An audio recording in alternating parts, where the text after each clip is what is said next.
My daily lesson channel পক্ষ থেকে সকল শিক্ষার্থী, শিক্ষক, শিক্ষিকা ও অভিভাবকগণকে স্বাগতম ও শুভেচ্ছা জানাই। তো প্রিয় শিক্ষার্থী বন্ধুরা, আজকে আমরা সপ্তম শ্রেণী বাংলা বিষয়ে ষষ্ঠ অধ্যায়টার নাম হচ্ছে সাহিত্য পড়ি লিখতে শিখি। তো এই অধ্যায়ে প্রথম পরিচ্ছেদ যে মাঝি কবিতা থেকে আজকে আমরা কাজ করব। তো এখানে এই যে আমার এই স্ক্রিনে একটা মেসেজ আছে, সেটা হচ্ছে আমরা দেখতে পাচ্ছি এখানে এনসিটিভি কর্তারা বলছেন অনেকটা আগের নিয়মেই, অর্থাৎ 2012 সালে জাতীয় শিক্ষাক্রমে যে আঙ্গিকে পরীক্ষা আয়োজন করা হয় সেভাবে ষষ্ঠ থেকে দশম শ্রেণীর শিক্ষার্থীদের বার্ষিক পরীক্ষা নেওয়ার পথ করা হচ্ছে। তো শিক্ষার্থীদের ছোট প্রশ্ন, বড় প্রশ্ন ও এমসিকিউ টাইপ প্রশ্ন, এক কথায় উত্তর, শূন্যস্থান পূরণ ইত্যাদি বার্ষিক পরীক্ষায় অংশ নিতে হবে। তবে প্রশ্ন হবে বিদ্যমান অর্থাৎ নতুন শিক্ষাক্রমের বই থেকে। মূল্যায়ন নির্দেশিকা ও সংশোধন ও পরিমার্জনের কাজ প্রায় শেষের দিকে বলেও জানিয়েছে এনসিটিভি কর্তৃপক্ষ। তো আরেকটা হচ্ছে, তো এই বিষয়টাকে মাথায় রেখে 2012 সালে প্রণীত জাতীয় শিক্ষাক্রম আঙ্গিকে বার্ষিক পরীক্ষা প্রশ্ন ও উত্তর। তো শিক্ষার্থী বন্ধুরা, এই আজকে ভিডিও লেসনটা আমি এইভাবে সাজিয়েছি। এখন প্রশ্ন হলো যে জাতীয় শিক্ষাক্রম 2012 কি? তো প্রিয় শিক্ষার্থী বন্ধুরা, এই বিষয়ে আপাতত এই মুহূর্তে তোমাদের মানে এত ঘাবড়ানো, এত ভয় পাওয়া, এত নার্ভাস হওয়ার কিচ্ছু নাই। শিক্ষার্থী বন্ধুরা, আমরা এখানে আরেকটা মেসেজ দেখতে পাচ্ছি, সেটা হচ্ছে মূল্যায়ন নির্দেশিকা সংশোধন ও পরিমার্জনের কাজ প্রায় শেষের দিকে বলেও জানিয়েছে এনসিটিভি। তো আশা করি আমরা আগামী সপ্তাহের মধ্যে যে আমাদের যে বার্ষিক পরীক্ষার যে সিলেবাস এবং যে প্রশ্নের যে ধরন, মান বন্টনগুলো ডিটেলে আমরা আগামী সপ্তাহের মধ্যে খুব তাড়াতাড়ি পেয়ে যাব। তো আমরা শুরু করবো আজকে যে লেসনটা, সেটা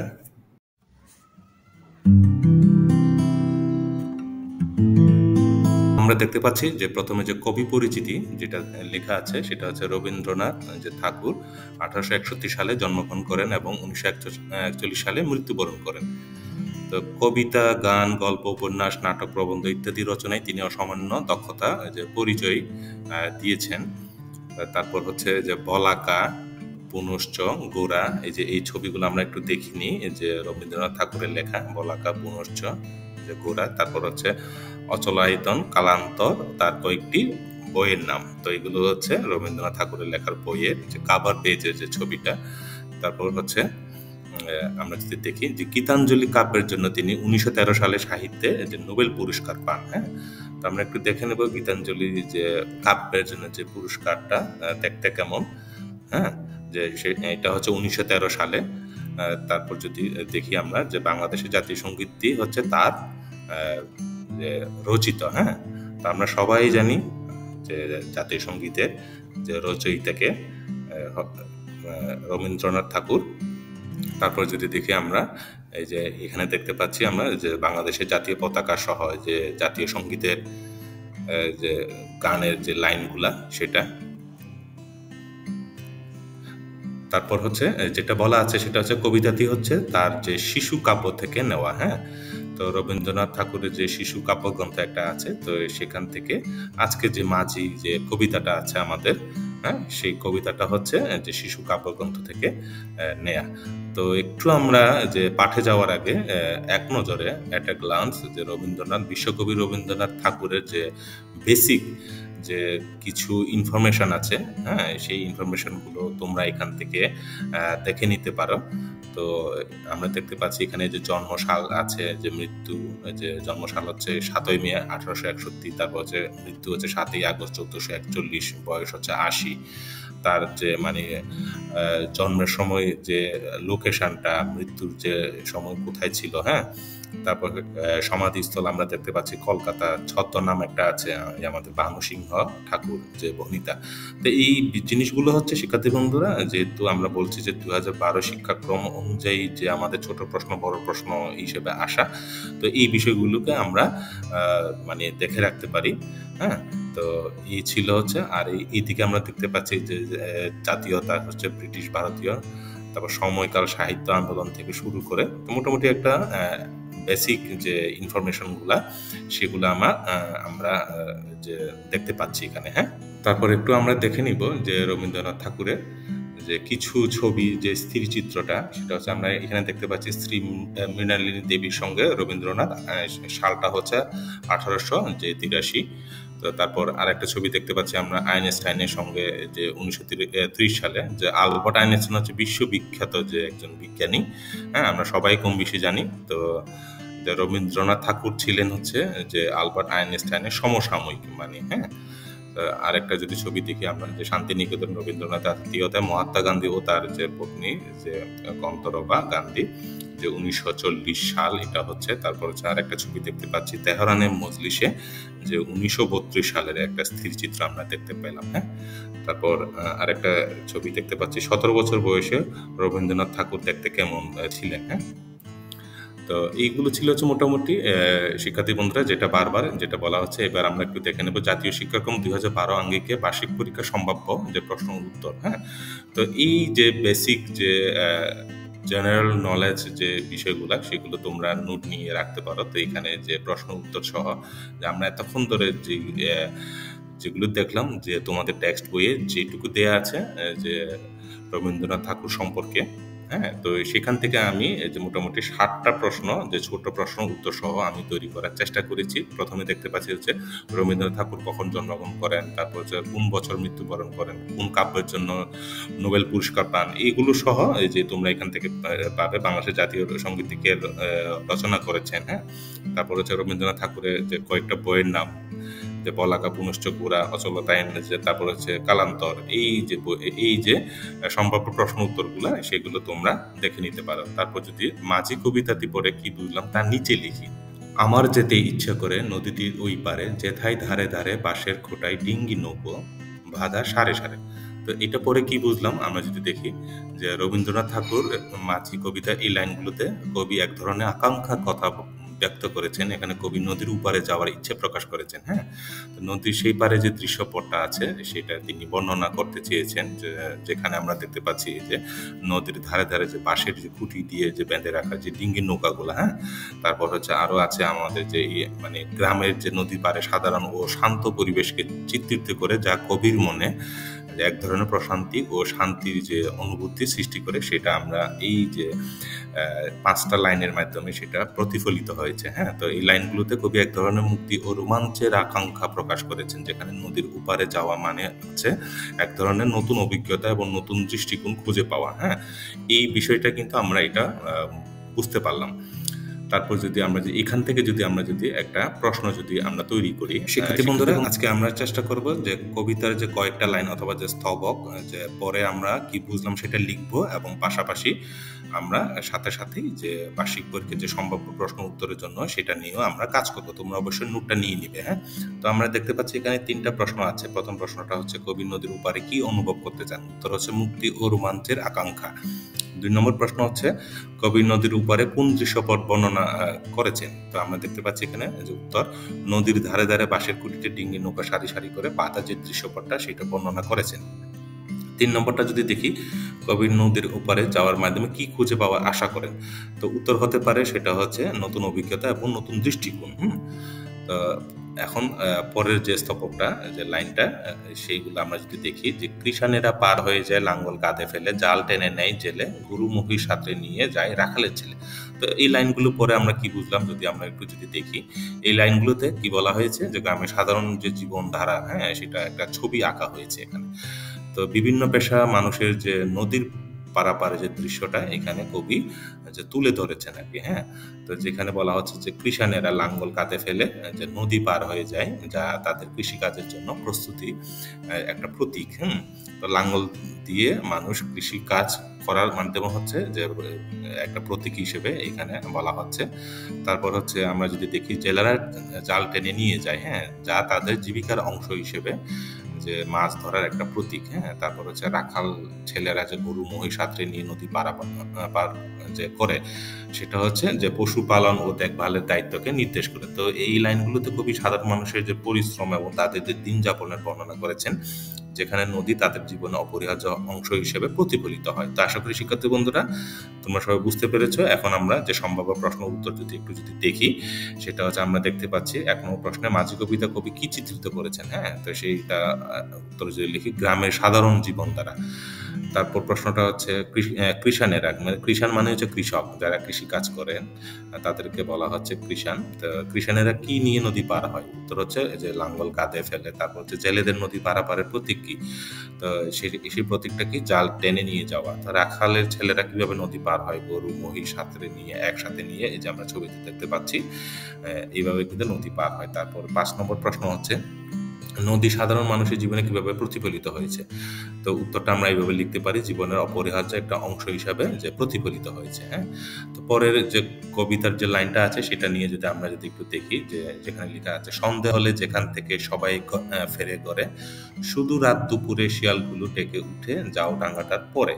তো এখানে কবি কি বলতে চেয়েছেন? হ্যাঁ, সেটা হচ্ছে আমি যদি বলি যে সন্ধ্যার সময় গ্রামের একটা নির্জন একটা পরিবেশ ছবি ফুটিয়ে তোলা হয়েছে এখানে, যেখানে বলা হচ্ছে সন্ধ্যা হলে যেখান থেকে সবাই ঘরে ফেরে। আমরা সবাই বুঝতে পারছি এটা। এই অংশে কবি বর্ণনা করেছেন যে সন্ধ্যার সময় গ্রামের মানুষরা দিনের কাজ শেষ করে নিজেদের ঘরে ফিরে আসে। মানে এটি হচ্ছে দিনের একটা শেষ শান্ত এবং প্রশান্ত মুহূর্তের একটা প্রতিফলন আমরা দেখতে পাচ্ছি। তারপরে লাইনটা যেটা বলা আছে, শুধু রাত দুপুরে শিয়ালগুলো ডেকে উঠে যাও ডাঙ্গাটার পরে।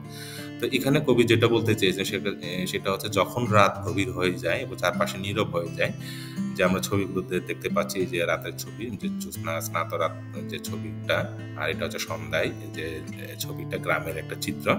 হুম, তখন বলা হচ্ছে যে শুধুমাত্র শিয়ালের ডাক শোনা যায়। হ্যাঁ, তারপর আমরা সবাই শুনেছি কম বেশি। হ্যাঁ, ঝাউ ডাঙ্গাটার পরে, ঝাউ গাছের যে বাগানটা, ঝাউ গাছ, হ্যাঁ, তো উপরে শিয়ালগুলো ডাকে, যা সেই নির্জনতা হচ্ছে একটা প্রতীক মানে চিত্রিত করে। মানে এটি রাতের নিস্তব্ধতা এবং প্রকৃতির যে চলমান জীবনের একটি চিত্র তুলে ধরে। হ্যাঁ, এই লাইনগুলোতে কবি একটি নির্জন শান্ত এবং রাতের নিস্তব্ধ গ্রামের পরিবেশ তুলে ধরেছেন, যেখানে দিনের কাজ শেষে সবাই ঘরে ফিরে গেলেও প্রকৃতির যে আওয়াজ তখনও বেঁচে থাকে। মোট কথা হচ্ছে প্রকৃতির যে একটা নিজস্বতা, স্বকীয়তা, সেটাই কিন্তু এখানে প্রতিফলিত হয়েছে। তো এটা নিয়ে এখন আমরা প্রশ্ন দেখব, কি কি প্রশ্ন হতে পারে। যে সন্ধ্যায় গ্রামের মানুষরা কি করে? তো উত্তর হতে পারে হচ্ছে দিনে কাজ শেষ করে সবাই ঘরে ফিরে যায়। তারপর হচ্ছে রাত গভীর হলে কি আওয়াজ শোনা যায়? তো উত্তর হতে পারে সেটা হচ্ছে শিয়ালের ডাক শোনা যায়। তারপর হচ্ছে কবি কোন সময়ে গ্রামের পরিবেশ তুলে ধরেছেন, এটা হচ্ছে আমরা দেখতে পাচ্ছি ছবির মাধ্যমে, যে তোমার যে লাইনটা ছিল কবিতার লাইনগুলা। উত্তর হতে পারে সন্ধ্যা ও রাতের যে নির্জন এবং নিস্তব্ধ যে পরিবেশে সেটা তুলে ধরতে চেয়েছেন। হ্যাঁ, তো পরের যে কবিতার লাইনগুলো যদি দেখি আমরা, এখানে যেটা লেখা আছে, মা যদি হও রাজি, বড় হলে আমি হব খেয়া ঘাটের মাঝি, শুনেছি ওর ভিতর দিকে আছে জলার মতো, বর্ষা হলে কত, যাকে যাকে আসে সেটাই চকাচকি যত। তো এটা কবি কি বলতে চেয়েছেন আমরা যদি দেখি, এই কবিতা লাইনগুলোতে একটি শিশুর কল্পনা ও ইচ্ছার প্রকাশ ঘটেছে।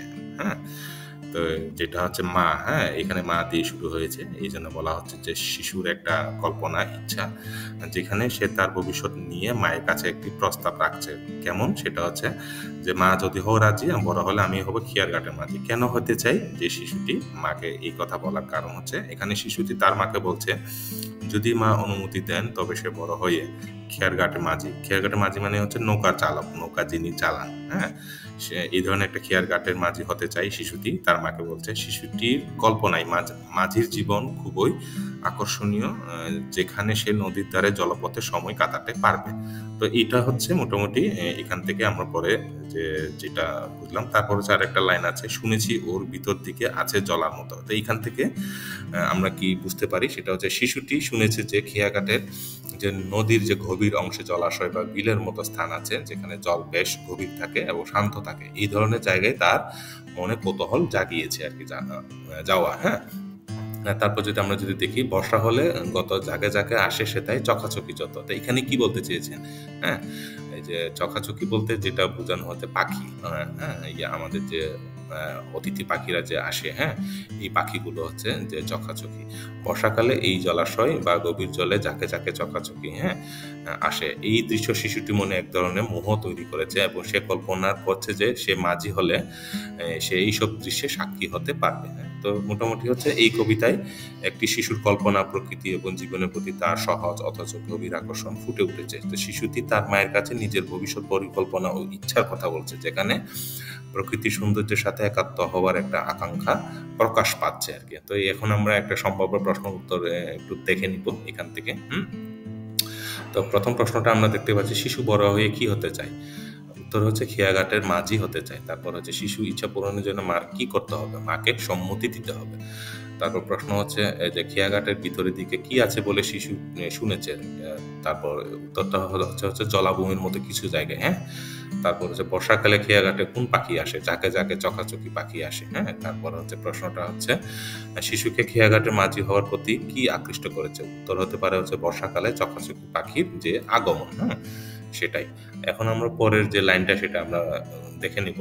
যেটা লেখা আছে সেটা হচ্ছে, তারই ধারে গণ হয়ে জন্মেছে সব সর, মানিক জোরের ঘর, তারপর হচ্ছে কাদা খোঁচা পায়ের চিহ্ন, আঁকে পাকের পর। তো এখানে কবি কি বলতে চেয়েছেন সেটা যদি আমরা একটু দেখি, যে এই কবিতা লাইনগুলোতে কবি প্রকৃতির যে একটি সরল সুন্দর চিত্র তুলে ধরেছেন, যে যেখানে হচ্ছে শরৎকাল, হ্যাঁ, আমরা জানি কাল হচ্ছে ৬টা, হ্যাঁ, সেখানে শরৎকাল একটা কাল, যে এই কালের একটা শরৎকালে একটা নির্দিষ্ট একটা দৃশ্য এখানে বর্ণিত হয়েছে। সেটা কেমন? যেটা বলা আছে, তারই ধারে ঘন হয়ে জন্মেছে সব সর। তো এখানে সর বলতে সরের গাছ বা ঘাস বোঝানো হয়েছে, যা জলাশয়ের ধারে ঘন হয়ে জন্মায়। এটি একটি প্রাকৃতিক দৃশ্য বর্ণনা, যেখানে নদী বা খালের পাশে শরতের আগমনে সর বা ঘাস জমিতে ঘন হয়ে জন্মায়। তো আমরা শরৎকালে দুইটা ছবি দেখতে পাচ্ছি, আমরা খুব সুন্দর ছবি। তারপর যেটা বলা হচ্ছে মানিক জোরের পর, এটা বলতে কি বুঝছি আমরা? মানিক জোর বলতে এখানে জোড়ায় জোড়ায় থাকা পাখিদের যে বোঝানো হয়েছে, তারা একসাথে বাসা বাঁধে বা থাকে। এই লাইনটিতে তাদের ঘর বা বাসা গড়ে তোলার চিত্র, হ্যাঁ। এই যে আমরা যে শিক্ষার্থী বন্ধুরা এখানে যে মানিক জোরের যে ঘরের যে বিষয়টা, এখানে ছবিটা দেখতে পাচ্ছি, যে জোড়ায় জোড়ায় থাকা পাখিদের কথা এখানে কিন্তু বলা হচ্ছে, হ্যাঁ। যে পাখিদের ঘর বা বাসা গড়ে তোলার যে চিত্রটা সেটা আঁকা হয়েছে, হ্যাঁ, এই লাইনগুলোর মাধ্যমে। তো আমরা তারপর যদি দেখি, তারই ধারে এখন যে পরের যে একটা ছিল লাইন, সেটা হচ্ছে যে কাদা খোঁচা পায়ের চিহ্ন, আঁকে পাকের পর, হ্যাঁ, সেটার মাধ্যমে কি বলতে চেয়েছেন? সেটা হচ্ছে যেখানে কাদার উপরে পাখি বা কোনো প্রাণী পায়ের চিহ্ন, তোমরা সবাই কম বেশি দেখেছো যে কাদা মাটির উপরে এই ধরনের পাখির যে পায়ের চিহ্নটা, এখানে পাক বলতে কাদা যুক্ত পথ বা স্থান বোঝানো হয়েছে। এই পথে হাঁটতে গিয়ে পাখিরা বা অন্যান্য পাখিরা তাদের পায়ের যে চিহ্ন রেখে যায়। তো এই কবিতার যে লাইনগুলোর মাধ্যমে যে প্রকৃতির সৌন্দর্য এবং সরল জীবনযাত্রার চিত্র তুলে ধরা হয়েছে, যে শরতের আগমনে ধান ক্ষেতের ধারে জন্মানো যে যে ঘাসটা এবং পাখিদের বাসা তৈরি এবং কাদাযুক্ত পথের যে পায়ের চিহ্ন একে প্রকৃতি যেন তার নিজস্ব শিল্পকর্ম একটা অটোমেটিক ভাবে একটা কি হয় সৃষ্টি হয়, তৈরি করে। তো এই দৃশ্যগুলো আমাদের প্রকৃতির সাথে একাত্ম হওয়ার যে আমন্ত্রণ সেটা জানায়। তো এখন আমরা সম্ভাব্য প্রশ্ন উত্তর দেখি, এখানে আমরা দেখতে পাচ্ছি 5টা প্রশ্ন ও উত্তর আছে। যে সর বলতে কি বোঝানো হয়েছে, তারপর হচ্ছে মানিক জোর বলতে কি বোঝানো, তারপর কাদাযুক্ত পথে কি চিহ্ন দেখা যায়, তারপর এই কবিতায় কোন ঋতু দৃশ্য বর্ণনা করা হয়েছে, তারপর হচ্ছে কবিতা প্রকৃতি কিভাবে চিত্রিত হয়েছে। তো শিক্ষার্থী বন্ধুরা এখানে প্রত্যেকটা সম্ভাব্য যে উত্তরগুলো আছে তোমরা অবশ্যই নোটটা নিয়ে নিবে। তো এখন আমরা চলে যাব পরবর্তী যে লাইনটা, সেটা একটু পড়ি আমরা। সেটা হচ্ছে, সন্ধ্যা হলে কতদিন মা দাঁড়িয়ে ছাদের কোণে, দেখেছি এক মনে চাঁদের আলো লুটিয়ে পড়ে সাদা কাশের বনে। তো এটা কি বলতে চেয়েছেন আমরা একটু দেখে নেব। এখানে যে কবি একটি সুন্দর এবং নস্টালজিক যে মুহূর্তের কথা বর্ণনা করেছেন, হ্যাঁ, যেখানে একজন ব্যক্তি বা শিশু তার মাকে স্মৃতিচারণা করছে। তো সন্ধ্যা হলে কতদিন মা দাঁড়িয়ে ছাদের কোণে, এখান থেকে কি বলতে চেয়েছেন? কবি তার মাকে বলছেন যে সন্ধ্যার সময় কতদিন তিনি ছাদের কোণে দাঁড়িয়ে ছিলেন, এমন একটি দৃশ্য যেখানে কেউ একাকী বা ভাবুক মন নিয়ে সন্ধ্যার যে নরম আলোতে ছাদের কোণায় দাঁড়িয়ে থাকে, হ্যাঁ। তারপর আমরা যেটা পরের লাইনটা ছিল হচ্ছে, দেখেছি এক মনে চাঁদের আলো লুটিয়ে পড়ে সাদা কাশের বনে। তো এই লাইনটার অর্থ কি? এই লাইনটার অর্থ হচ্ছে, কবি তখন মুগ্ধ হয়ে চাঁদের আলো দেখছেন যা সাদা কাশের বনের উপর লুটিয়ে পড়ছে। যে আমরা দেখতে পাচ্ছি সুন্দর একটা জ্যোৎস্না আলো রাত, যেখানে কাশ ফুল আছে, সাদা বন, হ্যাঁ, মানে এই দৃশ্যটা এখানে কবিকে মুগ্ধ করেছে আর কি। হ্যাঁ, তো এই লাইনগুলোতে কবি যে প্রকৃত সৌন্দর্য এবং সেই মুহূর্তে যে সুনিপুণ বর্ণনা দিয়েছেন যা তার মনে গভীরভাবে ছাপ ফেলেছে। হ্যাঁ, মোট কথা হচ্ছে এই যে এই লাইনগুলোর মাধ্যমে সন্ধ্যার যে নরম আলো, চাঁদের নরম আলো, কাশফুলের বন এবং এই দৃশ্যের মধ্যে একজন যে মগ্ন হয়ে যাওয়ার চিত্র এখানে ফুটে উঠেছে। তো এখানে যদি আমরা একটু দেখি যে এই কবিতা লাইনগুলো থেকে আমরা কি কি প্রশ্ন রাখতে পারি। এখানে কবি কোথায় দাঁড়িয়েছিলেন, হ্যাঁ, এই যে কবি ছাদের কোণে দাঁড়িয়েছিলেন। তারপর হচ্ছে কোন সময়ের কথা উল্লেখ করা হয়েছে, সন্ধ্যার সময়ের কথা এখানে কিন্তু উল্লেখ করা হয়েছে। তারপর 3 নম্বর প্রশ্ন হচ্ছে কবি কি দেখে মুগ্ধ হয়েছেন। কবি চাঁদের আলো সাদা কাশের বনের উপরে লুটিয়ে পড়তে দেখে মুগ্ধ হয়েছেন। তারপর 4 নম্বরে যদি দেখি কাশফুলের বন কোন আলোতে উজ্জ্বল হয়ে উঠেছে, তো চাঁদের আলোতে উজ্জ্বল হয়ে উঠেছে। তারপর প্রশ্ন হচ্ছে এই লাইনগুলোতে কোন দৃশ্যের কথা বলা হয়েছে।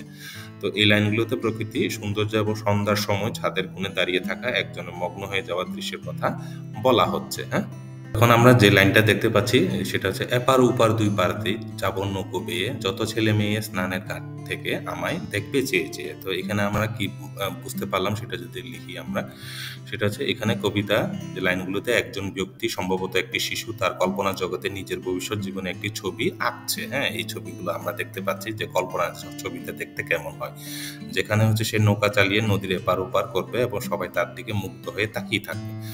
তো এখানে কবিতা লাইন হচ্ছে যেটা ছিল এপার ওপার দুই পারেতেই যাব নৌকা বেয়ে। তো সেটাই বলা হচ্ছে এখানে এপার ওপার বলতে নদীর দুই পাশটাকে বোঝানো হচ্ছে।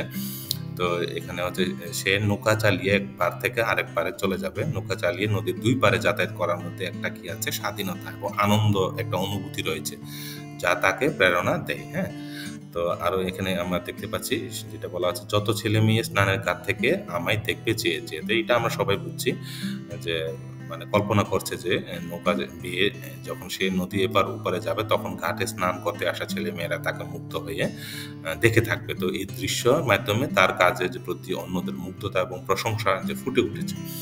তো এক কথায় বলতে গেলে এখানে যে একজনের কল্পনা, নদীর জীবন এবং সেই জীবনের প্রতি যে মুগ্ধতা এবং গর্বের প্রকাশ আমরা দেখতে পাচ্ছি এখানে। নদীতে নৌকা চালানো এবং তার দেখে অন্যদের প্রশংসার দৃষ্টিতে দেখা পাওয়া এই ছবিতে একটা স্বপ্নময় এবং স্বাধীন জীবনের আকাঙ্ক্ষা আমরা প্রকাশ দেখতে পাচ্ছি। তো এখান থেকে যদি আমরা যদি একটা প্রশ্ন উত্তর করার চেষ্টা করি এখান থেকে যে কবি কি কল্পনা করেছেন, আমি শুধু প্রশ্নগুলো পরে যাব, শিক্ষার্থী বন্ধুরা তোমরা উত্তরগুলো লিখে নেবে।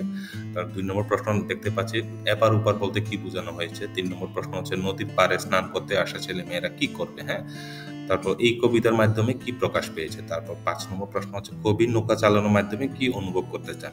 তো প্রিয় শিক্ষার্থী বন্ধুরা আরেকটা মেসেজ এখনই আমার মনে পড়লো, যেটা হচ্ছে 2012 যে শিক্ষাক্রমে আমরা বলছি যে সম্ভাব্য প্রশ্নগুলো, এই যে ছোট ছোট প্রশ্ন উত্তরগুলো থেকে তোমরা মিলকরণ, শূন্যস্থান পূরণ, এমসিকিউ, বহু নির্বাচনী প্রশ্ন এই টাইপের মানে এইখান থেকে কিন্তু তোমরা কিন্তু পেয়ে যাবে। হ্যাঁ, তো অবশ্যই অবশ্যই তোমাদের যে মানে কবিতার যে লাইনগুলো সেখান থেকে কিন্তু আসবে। হ্যাঁ, যেভাবে প্রশ্নটা আসুক না কেন সেটাকে মাথায় রেখে কিন্তু আজকে আমি এভাবে সাজিয়েছি।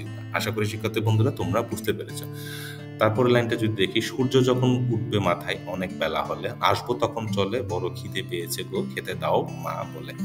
তো এখান থেকে আমরা কি বুঝতে পারলাম যদি দেখি, তো এখানে বিষয়টা কি বলা হচ্ছে একজন শিশুর মনের অবস্থা তার দিনের যে অভ্যাসগুলো, হ্যাঁ, সুন্দরভাবে তুলে ধরা হয়েছে। তো শিশুটি এখানে কি বলছে যখন সূর্য অনেক উঁচুতে উঠে যাবে অর্থাৎ দুপুর পার হয়ে যাবে তখন সে ঘরে ফিরে আসবে।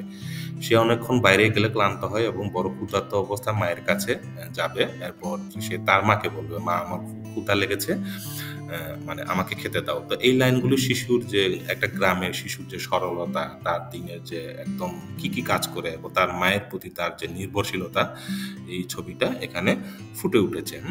তো এখান থেকে যদি প্রশ্ন তৈরি করি আমরা শুধু যে প্রশ্নটা দেখি শিশুটি কখন ঘরে ফিরে আসবে।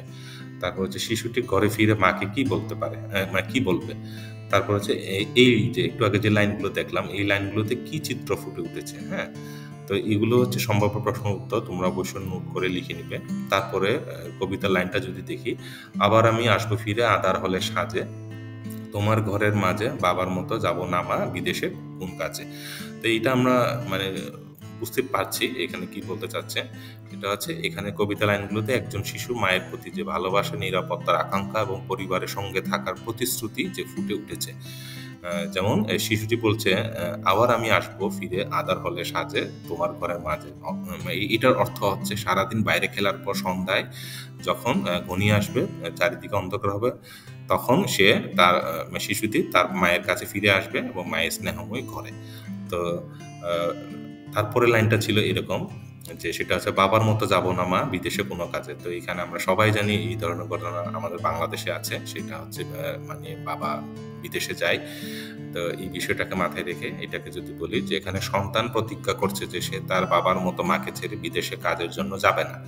সন্তান বোঝাতে চাচ্ছে যে সে মাকে ছেড়ে কোথাও যাবে না, বরং সবসময় মায়ের কাছে থাকবে। এই লাইনগুলোতে মায়ের প্রতি সন্তানের যে অটুট ভালোবাসা এবং দায়িত্বশীলতা অনুভূতি বহন করছে তা স্পষ্টভাবে ফুটে উঠেছে। কবিতার এই অংশে মায়ের প্রতি সন্তানের গভীর ভালোবাসা, দায়িত্ববোধ এবং মা সন্তানের সম্পর্কে যে মধুরতা সুন্দরভাবে প্রকাশিত হয়েছে। হ্যাঁ, তো এখান থেকে যদি আমরা সম্ভাব্য প্রশ্ন উত্তর করি, শুধু প্রশ্নটা যদি বলি আমি, শিশুটি কখন মায়ের কাছে ফিরে আসবে। হ্যাঁ, তারপর প্রশ্ন হচ্ছে শিশুটি কি প্রতিজ্ঞা করছে। তারপর প্রশ্ন হচ্ছে এই লাইনগুলোতে কি প্রকাশ পেয়েছে, শিশুটি কোথায় থাকতে চায়। 5 নম্বর প্রশ্ন হচ্ছে এই লাইনগুলোতে মা যে সন্তানের সম্পর্কে কোন দিকটি ফুটে উঠেছে। তো শিক্ষার্থী বন্ধুরা, তোমরাও এখান থেকে অবশ্যই এই যে নোটটা নিয়ে নিবে। তারপর আমরা যেটা চলে আসছি, এখন আমরা মোটামুটি যে তোমাদের কবিতার যতগুলো লাইন আছে ভেঙে ভেঙে বলা এবং সম্ভাব্য যে একটা প্রশ্ন এবং উত্তর, যে 2012 যে শিক্ষাক্রম অনুসারে তোমাদের যে ডিসেম্বর মাসে যে বার্ষিক পরীক্ষাটা হবে সেই বিষয়টাকে মাথায় রেখে কিন্তু আমরা প্রত্যেকটা লাইন আমরা দেখেছি, পড়েছি আর কি। হ্যাঁ, তো এখন যেটা আছে তোমাদের বইয়ে মিল মিল যে শব্দ খুঁজি। হ্যাঁ, তো এখানে একটা ছড়া কবিতা এক লাইনের শব্দে যে পরের লাইনের শেষের শব্দে মিল থাকে, মানে ছন্দটা। আমরা যে এক কথা যদি বলি যে প্রতিটা লাইনের শেষের শব্দ সাথে পরের লাইনের শেষের শব্দের যে একটা ছন্দ, যেমন এখানে বলা হচ্ছে যে পারে, ধারে, সারে, রাজি, মাঝি ইত্যাদি। তো এই শব্দগুলো যে কিছু দেওয়া হলো, এগুলো এক। তো শিক্ষার্থী বন্ধুরা, এখানে কিছু নমুনা উত্তর মিল শব্দ খুঁজি যে মাঝি কবিতা থেকে তোমাদের টিচার গাইড থেকে হুবহু আমি এখানে তুলে দিয়েছি।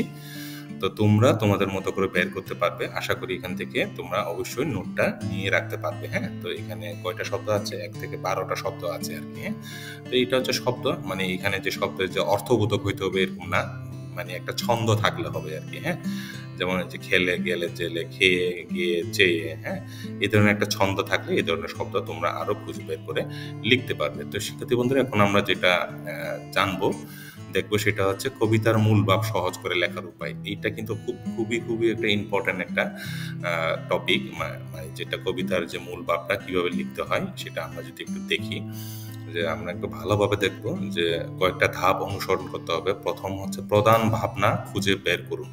যে কবিতাটা পড়ে যে তুমি চিন্তা করবা এখানে ভাবনাটা কি, মানে এখানে কি বলা হচ্ছে, মানে একটা ভাব নিয়ে কিন্তু যে কোনো কবি একটা ভাব নিয়ে কিন্তু একটা চিন্তা করে গভীর ধ্যানে মগ্ন হয়ে কিন্তু কবিতাটা লিখেন আর কি। হ্যাঁ, তো সেই প্রধান ভাবনাটি চিন্তা করে বের করতে হবে কি বলতে চেয়েছে। হ্যাঁ, তারপর 2 নম্বরটা হচ্ছে সাধারণ ভাষা ব্যবহার করুন। তো কবিতার মূল ভাব লেখার জন্য আমাদের সব সময় চেষ্টা করতে হবে সহজ ভাষা, জটিল শব্দ আমরা ব্যবহার করব না। হ্যাঁ, সহজ সরল সাধারণ ভাষা এই ধরনের আমরা ব্যবহার করব। হ্যাঁ, মানে তারপর 3 নম্বর হচ্ছে ছোট ও সংক্ষিপ্ত বাক্য গঠন।